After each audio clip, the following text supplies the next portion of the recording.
American economy inflation ഇടിയുന്ന ട്രജക്ടറിയിലാണെന്ന് Jerome Powell സൂചിപ്പിച്ചതിനെ തുടർന്ന് കഴിഞ്ഞ ദിവസം അമേരിക്കൻ മാർക്കറ്റ് ഡീസന്റ് പെർഫോമൻസ് കാഴ്ചവെച്ചു. നാസ്ഡാക്ക് 0.84%, S&P 0.62% ഉയർന്നപ്പോൾ ഡോ ജോൺസ് ഫ്ലാറ്റ് ക്ലോസിംഗ് ആണ് നൽകിയത്. യൂറോപ്യൻ സോണിന്റെ ഇൻഫ്ലേഷൻ ഡാറ്റ വരാനിരിക്കെ കഴിഞ്ഞ ദിവസം യൂറോപ്യൻ മാർക്കറ്റുകൾ ഫ്ലാറ്റ് നെഗറ്റീവ് സൈഡിൽ ക്ലോസിംഗ് നൽകിയിരുന്നു. DAX 0.70%, CAC 0.30%, ഫഡ്സെ 0.56% ഇടിഞ്ഞിരുന്നു. ഏഷ്യൻ മാർക്കറ്റുകളിൽ ഇന്ന് ഡീസന്റ് പെർഫോമൻസ് കാണുന്നുണ്ട്. ജപ്പാന്റെ ഇൻഡെക്സ് ആയ നിക്കി 225 0.64%, കൊറിയൻ മാർക്കറ്റ് പോസിറ്റീവ് ഓപ്പണിംഗോടുകൂടിയും പ്രവർത്തിക്കുന്നു. കഴിഞ്ഞ ദിവസം ബ്രന്റ് ക്രൂഡിന്റെ വില $86.75 പെർ ബാരൽ എന്ന ലെവലിലേക്ക് എത്തി.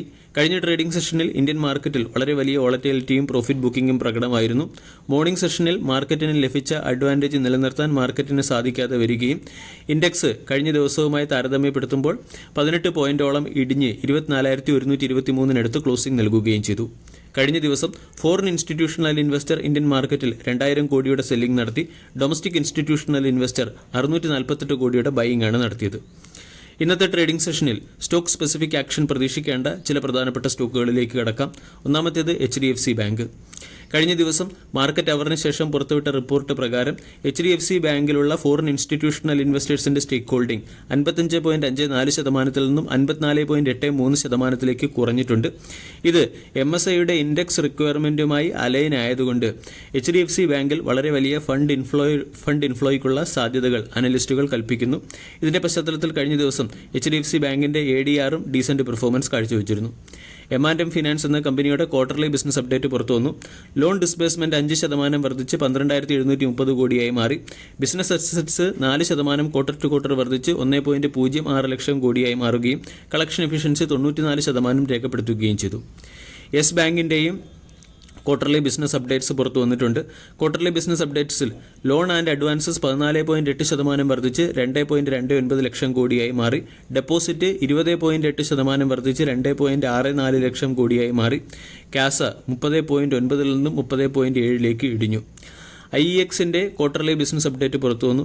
ക്വാർട്ടർലി ബിസിനസ് അപ്ഡേറ്റിൽ total power trading volume year on ഇയറിൽ 21% വർദ്ധിച്ച് 30,354 മെഗാ യൂണിറ്റായി രേഖപ്പെടുത്തിയിട്ടുണ്ട്. Real time electricity trading volume 26.8% വർദ്ധിച്ച് 9,193 മെഗാ യൂണിറ്റും ഗ്രീൻ മാർക്കറ്റിലെ പവർ ട്രേഡിംഗ് വോളിയം 94.3% വർദ്ധിച്ച് 1,768 മെഗാ യൂണിറ്റുമായി മാറിയിട്ടുണ്ട്. ഇതിന്റെ ഇമ്പാക്റ്റ് IEX എന്ന സ്റ്റോക്കിൽ കഴിഞ്ഞ ദിവസവും ഇന്നത്തെ ദിവസവും പ്രതീക്ഷിക്കാവുന്നതാണ്. NTPCയുടെ ക്വാർട്ടർലി ബിസിനസ് അപ്ഡേറ്റ് പുറത്തുവന്നു.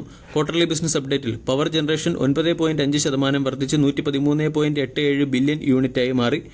കോൾ സെഗ്മെന്റിൽ നിന്നുള്ള പവർ ജനറേഷൻ അല്ലെങ്കിൽ കോൾ സെഗ്മെന്റ് വഴിയുള്ള ലോഡ് ഫാക്ടർ 79.5% രേഖപ്പെടുത്തുകയും ചെയ്തു. പൂർവാങ്കര എന്ന റിയൽ എസ്റ്റേറ്റ് കമ്പനി 900 കോടി രൂപയുടെ ഗ്രോസ് ഡെവലപ്മെന്റുള്ള 7 ഏക്കർ ലാൻഡ് ബാംഗ്ലൂരിൽ അക്വയർ ചെയ്തിട്ടുണ്ട്. KEC ഇന്റർനാഷണൽ എന്ന കമ്പനിക്ക് 1017 കോടി രൂപയുടെ ഓർഡർ ലഭിച്ചതുകൊണ്ട് KEC ഇന്റർനാഷണൽ എന്ന സ്റ്റോക്കിനെ ശ്രദ്ധിക്കാവുന്നതാണ്.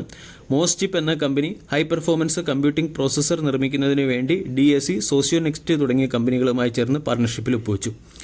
ഹിന്ദുസ്ഥാൻ സിങ്കിന്റെ ക്വാർട്ടർലി പ്രൊഡക്ഷൻ റിപ്പോർട്ട് പുറത്തു വന്നിട്ടുണ്ട്.